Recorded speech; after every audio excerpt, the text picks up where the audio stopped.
E aí vem um ponto bem interessante quando tu fala nos jovens, porque os meus filhos, eles conviveram, né, com a realidade e por algumas vezes, por desconhecimento de caso, né, eles tiveram a infeliz ideia, né, tanto um quanto o outro, dizer assim, ai mãe, eu tenho dó de ti, porque quando tu foi criança, tu não tinha brinquedos, tu não tinha...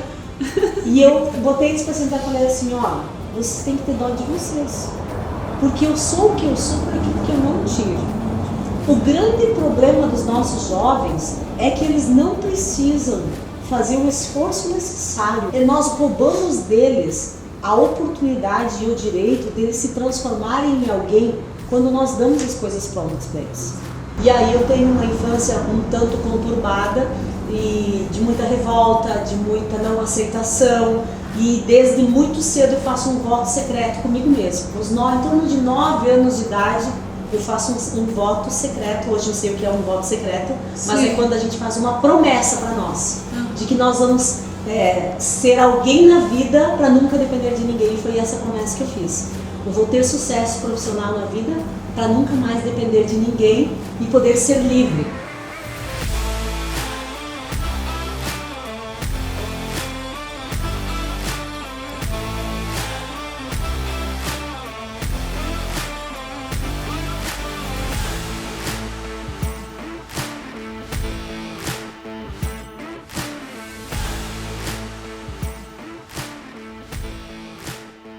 Olá, empreendedores do Bodega de Negócio, aqui é César Bagatini falando aqui do nosso podcast, do nosso projeto, que o projeto Bodega de Negócio é incentivar e influenciar jovens empreendedores a acreditar nos seus sonhos, porque pode dar certo.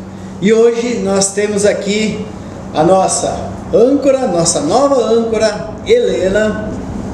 E nós temos uma convidada especial também, que essa história sim é inspiradora e nós esperamos que você se identifique muito com essa história e tenho certeza que muitas mulheres vão se identificar com essa história. Então, Vânia, seja bem-vinda ao Bodega de Negócio e nós queremos hoje ouvir a sua história. E temos a certeza que a tua história vai inspirar muita gente. Sabe que eu admiro a escola que você tem, admiro o trabalho que vocês desempenham, porque não tem nada a ver com a gente, mas sim com as pessoas que a gente transforma ao nosso redor.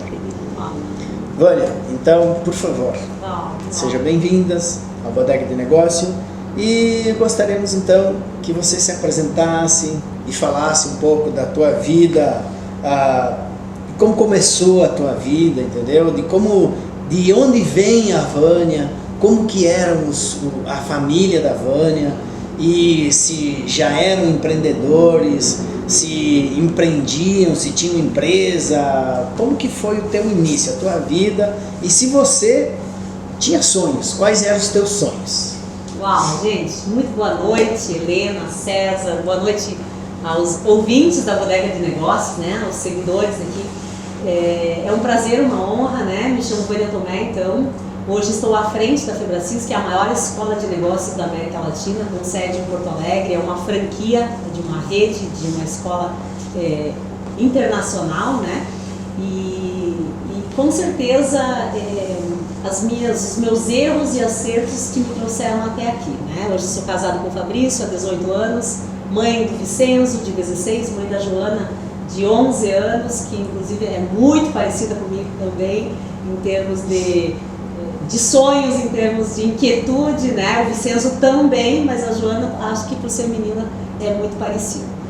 E eu entendo que cada um de nós nasceu para um propósito, né? E a nossa história, os nossos erros e acertos, os nossos desafios, eles foram a preparação para que a gente assumisse, estivéssemos prontos para o nosso propósito, né?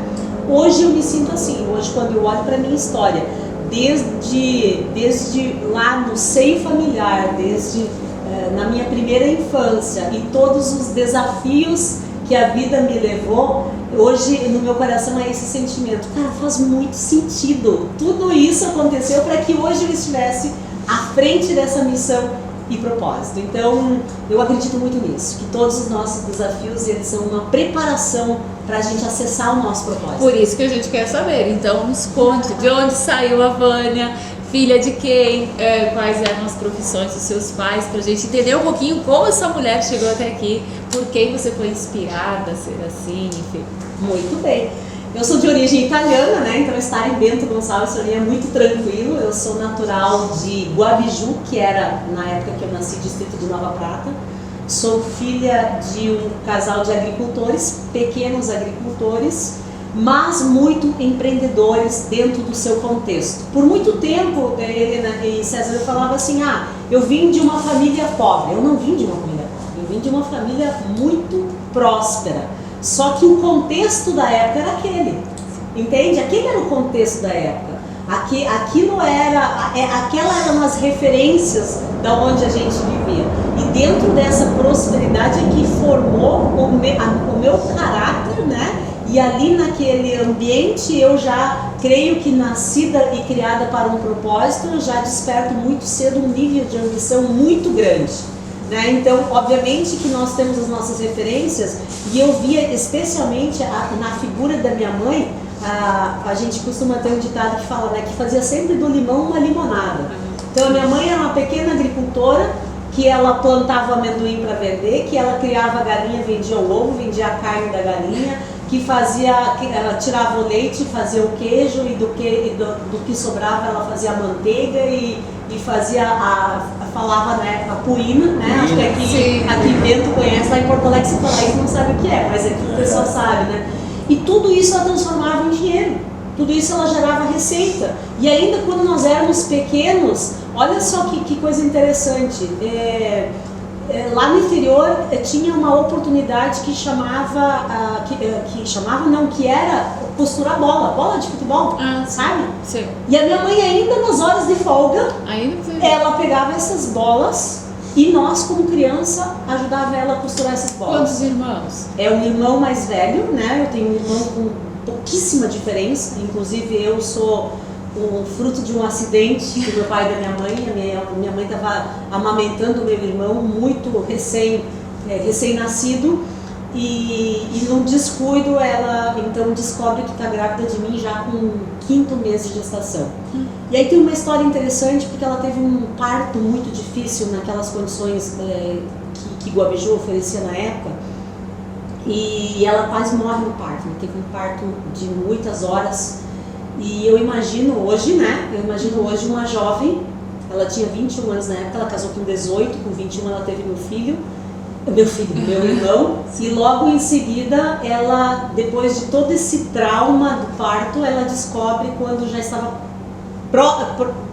próxima a parir novamente, ela descobre que está grávida, né? Que de 5 para 9 meses estava quase que... Rapidinho. E aí, obviamente, que o emocional dela deve ter ficado muito abalado. E eu já sou, então, gerada dentro desse ventre com esses estímulos, né, de medo, de angústia. Você sabe a importância. Que hoje eu sei, porque hoje eu estudo isso, né? Então, na época, talvez para mim não fizesse nenhum sentido. Mas hoje eu sei, eu imagino, eu fico me colocando no lugar dessa mãe, né? E aí eu venho ao mundo, então, num contexto um tanto desafiador, porque aí sim, não era uma programação, não era um plano.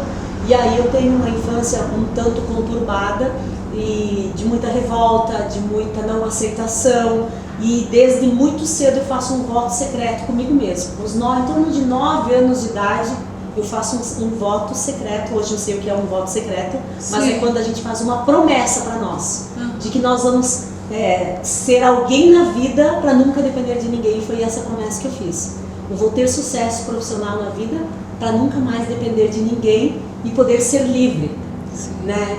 E isso deu muito certo e ao mesmo tempo muito errado. Sim, tem os dois lados, né? Porque entre os erros e acertos eu fui crescendo também nesses altos e baixos, né? Mas sempre com uma ambição muito forte no meu coração. E uma ambição e um anseio de fazer dar certo e de que os meus pais tivessem orgulho de mim. Então eu queria mostrar para eles que eles teriam motivos de se orgulhar. E obviamente que dentro da imaturidade, dentro de várias escolhas erradas, eu fiz muitas coisas erradas, mas eu também fiz muitas coisas certas. Nós queremos saber quais são essas coisas, né? Essas coisas certas e as erradas? Eu acredito que as erradas também nos inspiram muito, né? Porque certamente você chegando onde chegou, é porque se essas coisas erradas devem ter te ajudado a acertar muito mais coisas. Sem sombra de dúvida. Os acertos, eles trazem um senso de poder, né? Os acertos, muitas vezes, eles inflamam o nosso ego. E os erros, eles nos trazem uma universidade que é a melhor de todas, que é a Universidade da Vida, né? Então, são os erros que nos ensinam muito mais do que os nossos acertos. E uma das coisas que eu me orgulhava muito é que, de fato, quando eu assumia um compromisso desde muito criança, eu fazia aquele compromisso que eu havia assumido dar certo. E eu tinha dentro dessa minha ambição, desse meu desejo de ter sucesso, desde criança eu me imaginava tendo um escritório, desde criança eu brincava, né, ali naquele contexto limitado que nós vivíamos, eu brincava de empresária, eu montava um computador, na época era uma máquina de escrever, né, não era nem computador, e ali na minha cabeça eu já criava a minha visão positiva de futuro. E quando eu estou contando a história para vocês, eu consigo lembrar das imagens, eu consigo lembrar dos detalhes daquela história, porque era muito real, era muito viva, né? E eu lembro que eu não fazia ideia como que eu podia ter um carro, mas eu tinha um sonho tão grande de ter um carro, e na época tinha a Hebe Camargo que fazia um sorteio, era algum produto de beleza, eu acho que eu não vou lembrar, mas ela sorteava um Chevette, e eu falava, um dia eu vou ganhar. Então nós tínhamos muito conflito, mas a minha mãe era a minha inspiração, e é a minha inspiração até hoje. Sim. Até hoje a minha mãe, uma pequena agricultora, tá? Olha que momento histórico. Hoje eu devolvi para ela o dinheiro que ela me emprestou para investir na empresa. Hoje, no dia de hoje. Sério? Vindo para cá, eu pedi para ir no banco confirmar se tinha, que dia especial, né?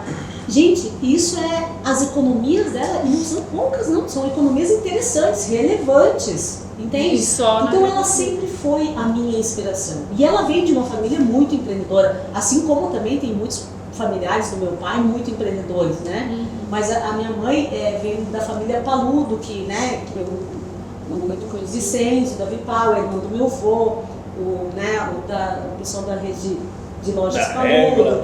Então, tá na essência, tá no sangue, tá no DNA essa ambição, esse empreendedorismo, né?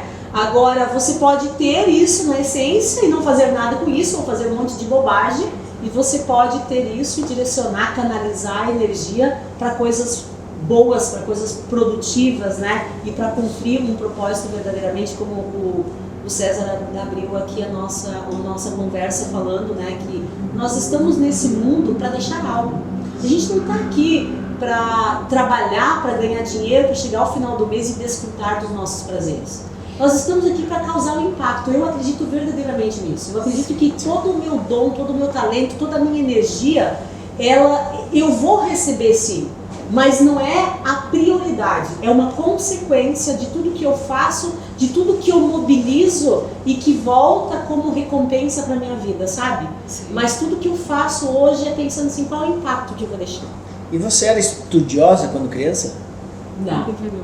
Eu não era estudiosa, eu era inquieta, eu era impaciente, eu não tinha essa paciência e a concentração de ficar sentado para aprender. Então eu fui nos meus primeiros anos de escola, se falar com as minhas professoras que ainda vivem, né, falam, então não era fácil. Eu não era fácil. Eu era uma pessoa inquieta, era uma pessoa que ia muitas vezes ia pro combate. Eu questionava, mas meu nível de concentração, por quê? Porque eu tenho uma mente muito executora. Eu gosto de coisas que eu vejo o resultado rápido. Sim. E sentar numa cadeira de uma sala de aula, ouvindo coisas que muitas vezes no meu julgamento não tinham aplicabilidade para mim, era uma perda de tempo.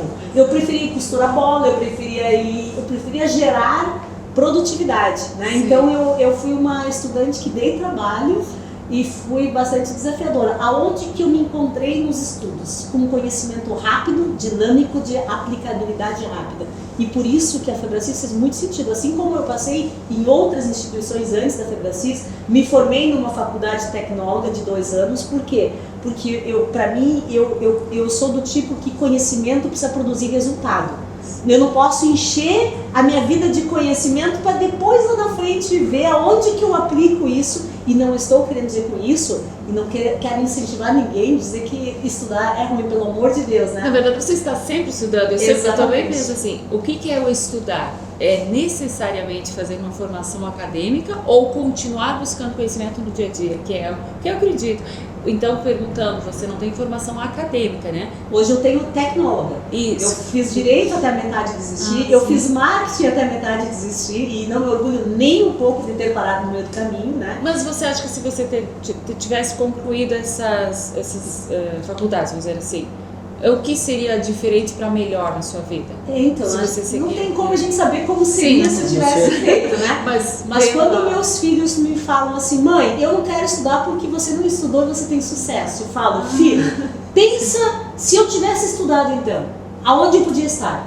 Mas, entende? E se eu tivesse estudado, aonde eu estaria? Então não tem como voltar lá atrás e fazer diferente. Eu só posso fazer diferente daqui pra frente, né? Sim. Mas isso é uma coisa que uma falta, até talvez pelo meu ego, de dizer assim, eu não tenho uma formação MBA, uma pós. Hoje eu tenho uma formação tecnóloga de gestão, de coach de desenvolvimento humano, de gestão de pessoas não vou lembrar o nome agora, mas enfim, coach de desenvolvimento humano. Hoje eu concluí essa formação, por quê? Porque estava totalmente voltada àquilo que eu já fazia na prática, que era desenvolver pessoas, gerir pessoas. Que vocês não entendam errado, pergunta assim, que eu também quis dizer, você não concluir o que não mudou, porque o que a gente vê muito nas histórias de pessoas que são empreendedoras e tal, é que não necessariamente a pessoa às vezes se preocupa muito, mas eu tenho que fazer minha faculdade, eu só vou ser bem sucedido se fizer. Então que é isso que também as pessoas que não têm que ter aquele canudo para seguir aquela profissão, que não é uma premissa para o sucesso, para estar realizado. Eu entendo que uma coisa não anula a outra, né? Isso. Eu acredito que as pessoas com capacidade de executar, de aplicar o conhecimento e ter o conhecimento são as pessoas que verdadeiramente vão chegar a níveis muito mais elevados. Por isso que hoje eu busco o conhecimento todos os dias, né? Hoje eu estou em constante desenvolvimento. Mas lá atrás eu não concluí uma faculdade por causa desse meu ímpeto dinâmico, né? De inquieto. Então, essa é a minha história, né? Agora, eu não quero com essa história dizer para as pessoas que eu estou certo, que não precisa estar. Cada um vai ter que se descobrir, né? A sua própria história, né? Na realidade, isso aqui é um papo, entendeu? Muito interessante. E a real situação dos 34 episódios que o Bodega de Negócio fez até hoje, nós temos 19 empresários. Nós estamos falando de cases de sucesso. 19 empresários não tem quinta série. Então, o estudo é bom, sim, o conhecimento sempre, mas a prática, eu acho que fez com que esses empresários aí, hoje a maioria senhores, né, fez com que eles se destacassem no mercado, porque eles fizeram, refizeram, fizeram e refizeram, né? E voltando então à história da Vânia ali e tal, jovem, uma família humilde, mas empreendedora, entendeu? Quando a gente fala uma família humilde não é pobre, né? Exatamente. É rica, entendeu? Exatamente. Mas empreendedora, e esse é o processo, acho que na medida do conhecimento dos nossos pais, a gente não pode ficar exigindo coisas deles, nós que estamos num outro nível, né? Porque meu pai não me ensinou isso, porque meu pai não me ensinou aquilo. Porque o conhecimento que eles tinham era aquele. Eles se deram o máximo deles, né? E aí a Vânia, então, aplicada, não era aquela aluna estudiosa, tal, toda aquela história, sempre batendo de frente com os professores. Como que a Vânia começou os trabalhinhos delas? Tipo, ela queria trabalhar, ela era empenhada em casa em trabalhar. Como que começou essa história? Sim, muito empenhada, sempre. Eu era muito empenhada, desde tarefas de casa, né? E eu tinha um desejo de empreender muito cedo. E eu ficava me perguntando o que eu posso fazer para ganhar dinheiro, né? Então ali com 9, eu acho que 9, 10 anos de idade, eu comecei a pintar panos de prato. E aí eu fazia minha mãe me levar na cidade para mim oferecer na loja. E ali eu comecei a empreender muito cedo, né? Esse foi meu primeiro contato. Depois eu tive um tio que me deu uma ajuda e ele comprava umas bijuterias para mim vender as bijuterias. Né? Ali eu fali, porque ali eu tentei pagar ele e eu não paguei ele, tá? Eu fali. Uma criança? Eu vendi, eu não soube cobrar, eu não soube fazer gestão. Foi a minha primeira falência, a minha primeira queda e a minha primeira humilhação, porque eu fugia dele, que eu tinha vergonha que ele ia me cobrar e eu não tinha feito uma boa gestão e essa história eu nunca contei pra ninguém, gente. Tá, e o que você aprendeu com isso depois, assim, pros próximos? Você lembrou dessa história nos próximos empreendimentos? Então, aí eu fui me preparando cada vez mais. Ali foi, gente, isso veio na minha mente agora. Ali foi minha primeira queda, né? Que ele me entregou tanto de bijuteria, devia ser, sei lá, 5, 10 reais. Ele falou assim, agora tu tem tanto tempo pra me devolver tanto. E eu não consegui, e eu não tive, naquela minha maturidade, a honra de pedir desculpas para ele, de explicar, e eu fugia das conversas. E essa é uma coisa que estava lá no fundo do baú, né? Mas aí o que acontece? Muito cedo, então, eu decido sair de casa, porque eu e meu irmão terminamos o ensino fundamental juntos, nós tínhamos pouca diferença, ele reprovou um ano, nós terminamos juntos, e aí os pais tinham que escolher em sustentar apenas um estudando fora. E, por óbvio, né, filho mais velho, o homem, ele é que seria queria estudar, e eu falei assim, ok, eu não preciso de nada, eu me viro. E aí eu começo a trilhar a minha vida em cima da rebeldia, né, do eu me viro, eu sei, eu sou boa, eu faço, eu não me prendo, e ali, obviamente, que eu abri uma brecha de caminhos errados, né. O ser independente, né? O ser independente, aí começa, hoje, aquilo que a gente estuda, os muros de proteção, né, chamado orgulho, para que ninguém te atinja, para que ninguém mais vá te ferir, e aí começam os muros de proteção, eu não preciso de ninguém, eu me viro, né? E ali foi, enfim, mas voltando. Então, o meu primeiro emprego, efetivamente, fora de casa, foi na prefeitura de Guabiju. E aí eu comecei a bater na prefeitura todo dia, acho que o prefeito, para tentar se livrar de mim, falou assim, olha, eu não tenho emprego para te dar aqui, a única coisa que eu poderia te dar é fazer limpeza. E eu falei, mas eu aceito. Então eu acredito ele não esperava, né? Esperava, possivelmente, né? E eu fui lá trabalhar de faxineira da prefeitura e logo no começo eu fiz uma proposta para ele que se ele me deixasse trabalhar como secretária, eu iria mais cedo de manhã, limparia a prefeitura e no horário do expediente eu estaria lá pronta para trabalhar como secretária. E o que eu queria nesse momento? Eu queria acesso, eu queria conectar com pessoas, eu não sabia do jeito que eu sei hoje, mas era esse ímpeto que eu tinha, eu queria oportunidade, né? E aí eu entendi que muito rápido, eu com imaturidade, eu tive as oportunidades no tempo errado, a oportunidade chegou, mas eu não estava preparada, e logo eu quis alçar um voo maior para vir para uma cidade grande. E aí eu venho morar aqui em Bento Gonçalves, porque meu irmão estudava aqui, e daí eu acho que agora eu já sou independente, agora eu já me viro com tudo, e obviamente que deu tudo errado, né? E aí eu tenho que voltar para a casa dos meus pais, humilhada, agora passando por todas as humilhações e constrangimentos, né? E o orgulho cada vez maior, mas o constrangimento, a humilhação, a vergonha de sair na rua, vergonha de ser visto, porque aquela que era secretária da prefeitura, agora está... Porque é uma cidade super pequena, uma cidade super pequena. E ali eu fico um tempo em casa, mas eu começo a dizer, eu preciso fazer alguma coisa da minha vida, e aí eu vou para uma fábrica de calçados, daí ali tá tudo errado de novo, né? E ali eu sofro um acidente, eu quebro uma perna, e a minha vida vira um verdadeiro caos. E aí eu penso, é o meu fim. Em que idade você tinha nessa época? Aqui eu tinha uns 16 anos de idade. Isso, tudo isso. Aí eu pensei, é o meu fim. Eu não sirvo mais para nada, ninguém mais me valoriza, ninguém vai me dar um voto de confiança.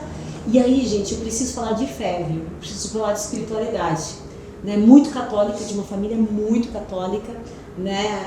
Daquela família que rezava o terço de joelho toda noite, mas eu meio que não levava isso tão a sério, o ritual das práticas, né? eu tinha um temor, um respeito, mas eu não era uma coisa que levasse muito a sério. Mas quando eu entrava no meu tete-a-tete com Deus, era surreal. Que ali eu coloquei Deus em xeque pela primeira vez. Eu falei, Deus, eu não sei qual é o propósito que o Senhor tem com a minha vida, mas me tira daqui, me mostra um caminho, me ensina algo. E aí eu saio de casa agora com um plano, com um planejamento estratégico. Presta atenção aí os empresários. Agora eu saio com o planejamento estratégico pronto, né? Sim. A estratégia estava montada, a visão era clara. Eu preciso guardar dinheiro, quando eu completo 18 anos, eu faço a minha carteira de habilitação e aí eu me torno uma vendedora, que obviamente que em toda essa jornada era notório que eu tinha uma habilidade de persuasão e venda muito forte, né? Sim. Eu me torno uma vendedora de produtos relevantes e aí eu vou conquistar rapidamente a minha independência, né? E dentro desse planejamento as coisas começaram a dar certo. Mas aí vem um ponto, até ali eu me desviava. Até ali eu bebia de vez em quando, fazia uns porre de vez em quando com turminha de adolescente. Sim. Me dava umas perdidinhas, assim, nunca usei drogas, tinha um temor muito grande com drogas. Nunca me desejei, eu morria de medo, né? Mas de vez em quando eu bebia para me sentir pertencente ao meio, fazia umas bobagens de adolescente, né? Que me desviavam do foco do meu propósito. Mas que não era ao ponto de ser semelhante àquela turma que você... Não, de forma alguma. Eu sempre soube o que eu queria, Sim. mas me desviavam, me atrasavam do meu propósito, Sim. sabe? Me afastavam do meu propósito. E agora eu saio com um planejamento estratégico muito bem estruturado e definido, onde ninguém mais me tira do meu propósito. Não tem mais tempo para festinha. Gente, eu tô falando de 17 anos de idade. Uma jovem de 17 anos de idade não tinha mais tempo para festinha. Sim. Não tinha mais tempo para perda de tempo, porque agora não podia mais dar errado. Agora a convicção de não poder mais dar errado era tão grande, mas tão grande, que tudo eu fazia cálculo. Então, olha só, guardei todo o salário que eu ganhei como empregada doméstica. Cheguei aos 18 anos de idade, fui lá, tirei a minha carteira de motorista. Na época não tinha autoescola, tá? Na época, eu tô falando de um tempo bem... Nós somos também da sua época, mas é que eu estava ainda também. Fui lá, treinei, tirei a minha carteira de habilitação e agora eu tenho um foco, trabalhar com venda de automóveis. Por quê? Porque envolta valores grandes e se tem uma forma de eu ganhar dinheiro vai ser vendendo valores expressivos. Mas enquanto eu não chego lá, eu tenho pequenas metas. Sim. Eu vendo lingerie no paralelo, eu vendo cosméticos no paralelo, eu faço manicure, serviço de manicure. E aí, tudo que eu ganhava nos bicos, sim, eu guardava. E o que eu ganhava no salário fixo, eu me sustentava. Então eu já tinha o meu ponto de equilíbrio e agora eu tinha que faturar os meus extras para construir algo maior. E isso começa a dar muito certo, gente. Isso começa a dar muito certo. Então, mas pra você, olha só, porque pensa só, 17 anos, eu sei que aos 17 anos não tinha essa carteira de habilitação. Essa visão, aí que está. Mas tu não tinha apanhado tanto quanto eu. Não tinha apanhado tanto da vida. Talvez sim, se eu fosse contar, mas por isso que eu vou perguntar. Quem era, assim, no seu meio, que era planejador na sua família? Você teve algum exemplo? Porque sempre vem os exemplos de uma forma ou de outra por nossos pais, a forma que eles lidavam com o dinheiro, como era. Os meus pais, muito estruturados, muito organizados financeiramente. Eu nunca vi uma dívida na minha casa. Eu nunca vi uma briga por causa de uma dívida na minha casa. Eu nunca tive. Então, assim, era o exemplo que eu tinha dentro de casa era de uma estrutura familiar. Meu pai e minha mãe tinham as desavenças emocionais deles, é uma outra situação, né? Mas a questão financeira dentro de casa era muito estruturada. Eu me lembro na época do plano Collor, que daí ali foi um baque, que o pai perdeu o dinheiro que ele tinha investido. Então, imagina, pequenos agricultores na época do Collor, faz tempo isso, né? Sim. Ele perdeu tudo o que ele tinha investido. Então, ele tinha investimentos. Entende? Ele tinha investimentos. O meu pai comprou um carro Corcel GT branco e preto quando eu era criança. Era o top, entende? Era o top. Por isso que eu falo, eu vim de uma família próspera pro contexto que eles viviam. Sim, e para você ter esse planejamento, eu vejo, porque hoje a gente sabe, né, do coach, assim, né, a gente entende que vem tudo dessa programação e algum exemplo tinha que ter ali para você ser tão boa nesse planejamento, senão fica muito surpreso. Como você nasceu assim, né? Porque é bem surpreendente, é algo raro, eu acredito, nos jovens, né? Mas enfim, aí continua então. E aí vem um ponto bem interessante quando tu fala nos jovens, porque os meus filhos, eles conviveram, né, com a realidade, porque os meus pais ainda moram em Guabiju. Sábado, inclusive, sexta eu tô indo pra lá. E por algumas vezes, por desconhecimento de caso, né, eles tiveram a infeliz ideia, né, tanto um quanto o outro, dizer assim: ai, mãe, eu tenho dó de ti, porque quando tu foi criança, tu não tinha brinquedos, tu não tinha... E eu botei eles pra sentar e falei assim: ó, vocês têm que ter dó de vocês, porque eu sou o que eu sou por aquilo que eu não tive.